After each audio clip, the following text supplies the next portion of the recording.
Welcome back, I'm Albie from Spirit for Spirits, and here we are behind the stick. Today, we're talking about bitters. And I'm not talking bitter like your ex-girlfriend. What are bitters to begin with, Albie? Well, they're really alcohol at the end of the day. You're gonna find things like on this Angostura bottle right there, it says 44.7% alcohol. This actually is booze. Now, what makes them bitter? Well, usually the additives of different flavorings, and especially things like gentian root or cinchona bark. You'll also see things like cassia root and lots of other really cool ingredients, things that are bitter and potable. One of the most famous that you'll see, this very iconic bottle with the big oversized label on it called Angostura bitters. I'm not gonna give you the whole history of that here. We can have that conversation another time. Angostura aromatic bitters. They have a very bitter finish on them, and then they're fused with a whole ton of different kinds of flavor profiles. Things like cinnamon and clove and different roots and different aromatics. Now, you'll see some really cool stuff as we talk about cocktails along the way. The classic old fashioned, the classic Manhattan, where bitters are a huge part of that. And really,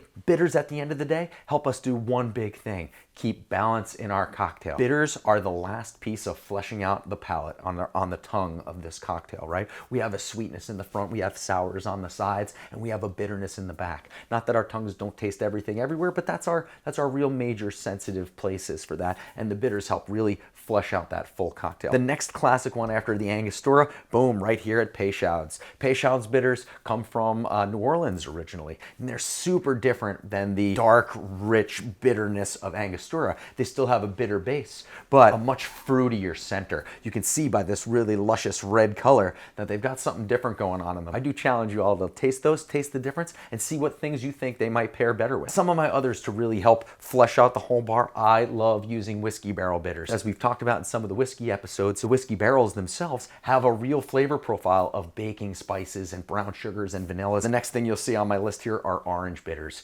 Orange bitter is going to help everything that we use orange in really pop, right? Has our bitter finish with a nice little sweetness of orange to the center of it. These things are used in such small portions because they're very potent. So even something like orange bitters, when added to a classic old fashioned, will make that orange peel that you're using as a garnish really explode. And one of my other favorites that I love to keep in house all the time are toasted almond bitters. I found these a few years back, and I just started literally going nuts for nuts in here. One of my favorite things about being close to New York City is the nuts for nuts guy on the street. And when I opened this the first time, it was so reminiscent of the first time I smelled that on the streets of New York. What you're looking at here, some really beautiful breadth of bitters, stuff you can have in your house. They're not super expensive. You use them in really small portions and they last a super long time. Now, one of my favorite other ways to flesh out a bar is through a lot of different liqueurs, where that'll match with some of these, that'll cross with some of these, but that's another story when we talk about liqueurs another time behind the stick.